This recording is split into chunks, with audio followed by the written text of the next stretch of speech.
UP board class 12 के प्यारे विद्यार्थियों, स्वागत है रिस्पॉन्सिव क्लासेस में। 2026 की बोर्ड परीक्षा के लिए भूगोल का मॉडल पेपर है जो आपकी बोर्ड परीक्षा के लिए बहुत ही महत्वपूर्ण है, क्योंकि इस मॉडल पेपर के सभी प्रश्न आपके एग्ज़ाम में फंस सकते हैं, जिसका कोड है 322 जीके। एक ये वायरल पेपर है और इस पूरे मॉडल पेपर का मैं आंसर के साथ पूरा सारे प्रश्नों के उत्तर के साथ मैं ये पूरा मॉडल पेपर एक्सप्लेन करने वाला हूँ। तो सभी लोग पूरा वीडियो अंत तक ज़रूर देखना। बच्चों, मैं आपको बता दूँ, आपका जो ज्योग्राफी का मॉडल पेपर है, यानी जो ज्योग्राफी का जो आपका पेपर होगा वो 70 मार्क्स का होगा। इसमें 30 नंबर आपको प्रैक्टिकल से मिलते हैं। बच्चों, कुछ पेपर ऐसा होगा, यहाँ आपको अपना अनुक्रमांक लिख देंगे, अपना यहाँ पे नाम लिख देंगे। समय आपको बच्चों 3 घंटा 15 मिनट मिलेंगे। 15 मिनट आपको पेपर पढ़ने के लिए निर्धारित किया गया है। 15 मिनट में आप पेपर अच्छे से पढ़ेंगे और 3 घंटे में पूरा पेपर लिख करके ख़त्म कर देंगे। नोट की बात करें तो प्रारंभ के 15 मिनट परीक्षार्थियों को प्रश्न पढ़ने के लिए निर्धारित हैं। सभी प्रश्न अनिवार्य हैं। प्रश्न संख्या 1 से 8 तक बहुविकल्पीय प्रश्न है बच्चों, और प्रश्न संख्या 9 से 16 तक अति लघु उत्तरीय प्रश्न है, जिनका उत्तर आपको 10 से 20 शब्दों में देना है। और प्रश्न संख्या 17 से 22 तक लघु उत्तरीय प्रश्न है, जिनका उत्तर आपको 50 शब्दों में। और प्रश्न संख्या 23 से 24 तक विस्तृत उत्तरीय प्रश्न है, जिनका उत्तर आपको 150 शब्दों में। और प्रश्न संख्या 25 से 26 तक का मानचित्र का कार्य है। सभी प्रश्नों के निर्धारित अंक उनके सम्मुख अंकित है। उपयुक्त रेखा, मानचित्र एवं आरेखों से अपने उत्तर की पुष्टि कीजिए। तो बच्चों, यहाँ पे ये कुछ इस तरह पेपर का पैटर्न है। सभी लोग वीडियो को लाइक करेंगे। तो सबसे पहले हम 1 अंक वाले बहुविकल्पीय प्रश्न देखेंगे। भाग 1 में आपका आता है बहुविकल्पीय प्रश्न, जो प्रत्येक 1 मार्क्स के हैं। प्रश्न संख्या 1 क्या कहता है बच्चों? नौ निश्चयवाद, नियो डिटर्मिनस की संकल्पना किसने प्रस्तुत की थी? ग्रिफिथ टेलर ने, रैटजेल ने, हमबोल्ट ने या फिर ब्लास ने? तो नौ निश्चयवाद किसने की संकल्पना सबसे पहले ग्रिफिथ टेलर ने प्रस्तुत की थी। ऑप्शन नंबर का वाला सही हो जाएगा। प्रश्न संख्या 2 कहता है बच्चों, निम्नलिखित में से कौन सा एक विरल जनसंख्या वाला क्षेत्र नहीं है? विरल जनसंख्या वाला क्षेत्र नहीं है तो अटाकामा में भी विरल जनसंख्या क्षेत्र है, भूमध्य रेखीय प्रदेश में भी है और ध्रुवीय प्रदेश में। लेकिन दक्षिण पूर्व एशिया जो है वो विरल जनसंख्या वाला क्षेत्र नहीं है। खा वाला आपका सही हो जाएगा। तीसरा प्रश्न है बच्चों, मानव विकास सूचकांक HDI में भारत का कौन सा राज्य शीर्ष पर है? तो इसमें देखा जाए सबसे शीर्ष पर आपका भारत के राज्यों में केरल मानव विकास सूचकांक में सबसे ऊपर है। देखा जाए चौथा प्रश्न है बच्चों, रोपड़ कृषि की मुख्य फसल कौन सी है? रोपड़ कृषि यानी कि जो रोपड़ कृषि जो एकदम सीढ़ीदार नुमा जो कृषि होती है उसको हम रोपड़ कृषि कहते हैं। तो रोपड़ कृषि का मुख्य फसल कौन सा है? तो चाय है, ठीक है, जो पहाड़ी क्षेत्रों में होती है। पांचवा प्रश्न है बच्चों, निम्नलिखित में से कौन सा एक तृतीय क्रियाकलाप है? खेती, बुनाई, व्यापार, आखेट? तो व्यापार एक बच्चों क्या है? तृतीय क्रियाकलाप है, इसको याद रखेंगे। छठा प्रश्न है, भारत की पहली जनगणना कब हुई थी? मोस्ट रिपीटेड प्रश्न है जो आपकी परीक्षा में आता ही आता है, 1872 में हुई थी। सातवां प्रश्न है बच्चों, किस राज्य में बोकारो इस्पात संयंत्र स्थित है? छत्तीसगढ़, ओडिशा, झारखंड, पश्चिम बंगाल? तो मैं आपको बता दूं बच्चों, बोकारो इस्पात संयंत्र कहाँ पे स्थित है? झारखंड में स्थित है। गा वाला आपका सही हो जाएगा। आठवां प्रश्न है बच्चों, भारत में सर्वाधिक साक्षरता दर वाला राज्य कौन सा है? तो सबसे ज़्यादा साक्षरता दर वाला राज्य आपका केरल है बच्चों। खा वाला आपका सही हो जाएगा। फिर बच्चों यहाँ पे हम अति लघु उत्तरीय प्रश्न देखेंगे। अति लघु उत्तरीय प्रश्न जो 2 अंक के हैं, प्रत्येक 2 अंक के हैं। तो पहला प्रश्न जो है 9वां नंबर का अति लघु उत्तरीय प्रश्न का, भारत के 2 प्रमुख जूट उत्पादक राज्यों के नाम लिखिए। तो भारत के 2 प्रमुख जूट उत्पादक राज्य हैं पश्चिम बंगाल और बिहार हैं। प्रवास के किन्हीं 2 प्रतिकर्ष कारकों का यानी पुश फैक्टर का उल्लेख करें। तो बेरोजगारी और प्रतिकूल जलवायु प्रवास के 2 प्रमुख प्रतिकर्ष कारक हैं। 11वां प्रश्न है बच्चों, भारत में स्वर्णिम चतुर्भुज परियोजना की किन 4 महानगरों को जोड़ती है? तो जो स्वर्णिम चतुर्भुज परियोजना है बच्चों वो दिल्ली, मुंबई, चेन्नई और कोलकाता को जोड़ती है। आइए 12वां प्रश्न देखेंगे, स्मार्ट सिटी मिशन का मुख्य उद्देश्य क्या है? तो इसका उद्देश्य शहरों की बुनियादी सुविधाएं, स्वच्छ पर्यावरण और नागरिकों को बेहतर जीवन स्तर प्रदान करना है। 13वां प्रश्न है बच्चों, भारत की 2 महत्वपूर्ण नकदी फसलों के नाम लिखिए। तो गन्ना और कपास भारत की 2 प्रमुख नकदी फसलें हैं। 14वां प्रश्न है बच्चों, ध्वनि प्रदूषण के 2 प्रमुख स्रोत क्या हैं?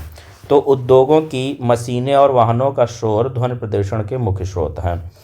15वां प्रश्न है बच्चों, भारत में श्वेत क्रांति का संबंध किससे है? तो श्वेत क्रांति का संबंध दुग्ध उत्पादन से है। दुग्ध उत्पादन में वृद्धि से है, जिसके जनक डॉक्टर वर्गीज कुरियन थे। ठीक है, तो श्वेत क्रांति के जो जनक हैं वो कौन है? डॉक्टर वर्गीज कुरियन थे। सतत पोषणीय विकास की परिभाषा दीजिए। तो ऐसा विकास जो वर्तमान पीढ़ी की आवश्यकताओं को पूरा करे बिना भविष्य की पीढ़ियों के हितों से समझौता किए। ठीक है, ऐसा विकास जो वर्तमान पीढ़ी की आवश्यकताओं को पूरा करे बिना भविष्य की पीढ़ियों के हितों से समझौता किए। तो ये आपका सतत पोषणीय विकास की परिभाषा हो जाएगी। तो बच्चों आप इसको ऐसे भी समझ सकते हैं, सतत पोषणीय विकास क्या कहलाता है? Sustainable development. तो सस्टेनेबल डेवलपमेंट से तात्पर्य है, यानी सतत पोषणीय विकास से तात्पर्य ऐसे विकास से है जो वर्तमान पीढ़ी की आवश्यकताओं को भविष्य की पीढ़ियों के अपनी ज़रूरतें पूरी करने की क्षमता से समझौता किए बिना पूरा करता है। तो इसको सरल शब्दों में हम ऐसे कह सकते हैं, आप मूल परिभाषा पर ध्यान देंगे इसकी, क्योंकि ये बहुत इंपॉर्टेंट है। सतत पोषणीय विकास की जो मूल परिभाषा है वो आप ऐसे समझेंगे, और ये किसके अनुसार है? ये ब्रटलैंड के अनुसार है कि भावी पीढ़ियों की आवश्यकताओं को ध्यान में रखते हुए वर्तमान की आवश्यकताओं को पूरा करना। ठीक है, मूल परिभाषा क्या है? भावी पीढ़ियों की आवश्यकताओं को ध्यान में रखते हुए वर्तमान की आवश्यकताओं को पूरा करना। अगर हम सतत पोषणीय विकास की उद्देश्य का बात करें तो विकास की प्रक्रिया में प्राकृतिक संसाधनों का अत्यधिक दोहन न करना और पर्यावरण को स्वच्छ रखना और सामाजिक आर्थिक विकास के बीच संतुलन बनाए रखना, ये सतत पोषणीय विकास का उद्देश्य है, जिसको बोलते हैं सस्टेनेबल डेवलपमेंट। बहुत बढ़िया प्रश्न है बच्चों, इसको ध्यान से लास्ट में जो मैंने समझाया उसको याद रखना। भाग 3 जो आता है बच्चों वो लघु उत्तरीय प्रश्न है, जिसका प्रत्येक उत्तर आपको 4 अंक के, प्रत्येक उत्तर प्रश्न के 4 अंक प्राप्त होंगे। तो और इसको आपको 50 शब्दों में लिखना भी है। ठीक है, जैसे मानव भूगोल के अध्ययन के प्रमुख क्षेत्र कौन से हैं? तो मानव भूगोल के प्रमुख क्षेत्र निम्नलिखित है: सामाजिक भूगोल, नगरीय भूगोल, राजनीतिक भूगोल, जनसंख्या भूगोल और आर्थिक भूगोल। 18वां प्रश्न है, ग्रामीण और नगरीय बस्तियों में कोई 3 अंतर स्पष्ट कीजिए। तो ग्रामीण बस्तियों में लोग प्राथमिक क्रियाओं में लगे होते हैं, जबकि नगरीय क्षेत्रों में गैर कृषि कार्य प्रधान होते हैं।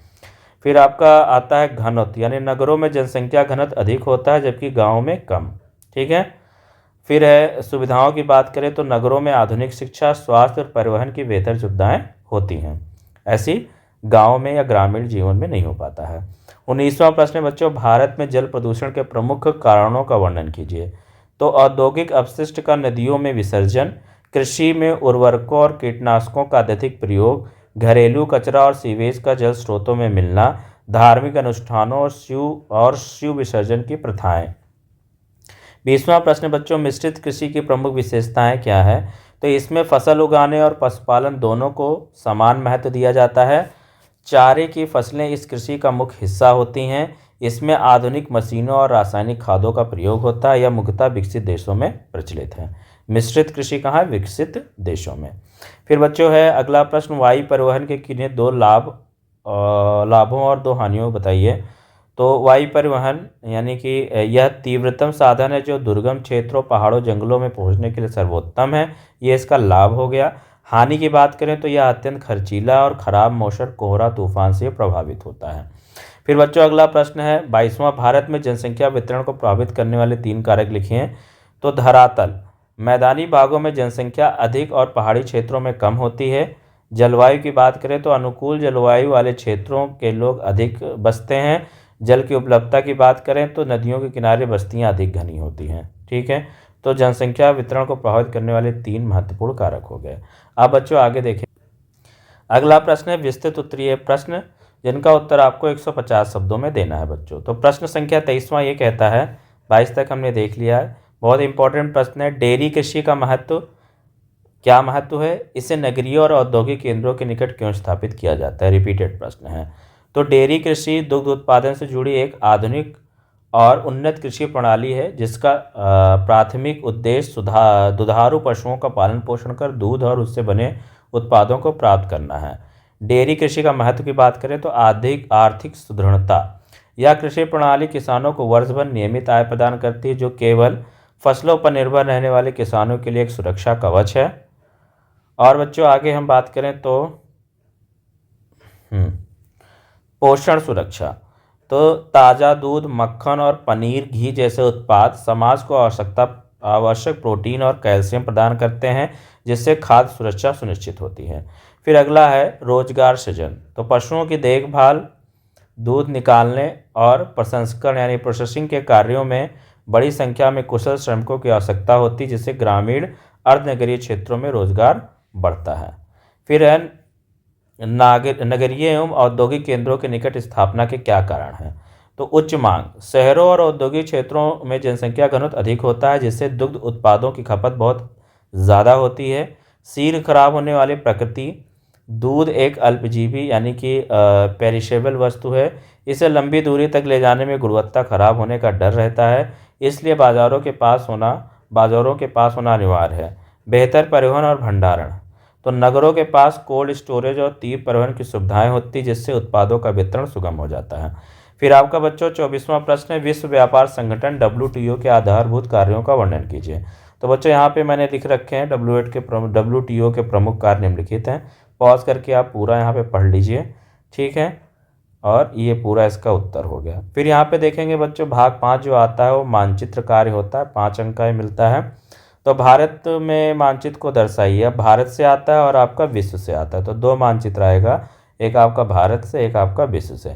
तो प्रश्न है सर्वाधिक जनसंख्या वाला राज्य कौन सा है, तो उत्तर प्रदेश, ये भारत की बात कर रहा है। और एक प्रमुख तांबा उत्पादक क्षेत्र है तो खेतड़ी राजस्थान। दक्षिण भारत का एक प्रमुख बंदरगाह चेन्नई। एक प्रमुख परमाणु ऊर्जा के नरोरा यूपी, तारापुर महाराष्ट्र, ठीक है। नरोरा यूपी में है और तारापुर महाराष्ट्र में है, तो कोई एक आपको लिखना है। उत्तर भारत की एक प्रमुख नदी है तो गंगा नदी है। फिर आपका बच्चों ये प्रश्न लिख करके इनके उत्तर को इस लिखना है और इसे फिर मानचित्र में दर्शाना है। आधे नंबर लिखने के और आधे नंबर दर्शाने के। फिर बच्चों यहाँ पे आपका 26वां का पहला प्रश्न जो विश्व मानचित्र से संबंधित है। एक प्रमुख औद्योगिक क्षेत्र, तो विश्व में बात करें तो रूर जर्मनी। स्वेज नहर का एक छोर तो पोर्ट सईद। एशिया का एक विकसित देश तो जापान, और जापान आपको मैप में दिखाना है। दक्षिण अमेरिका का एक घास का मैदान पंपास अर्जेंटीना, ये भी आपको दिखाना है। विश्व का एक प्रमुख तेल निर्यातक देश तो सऊदी अरब। तो इस प्रकार ये आपका जो है मानचित्र का कार्य हो गया है। तो बच्चों ये आपका पूरा मानचित्र का कार्य हो गया और ये पूरा रहा पेपर।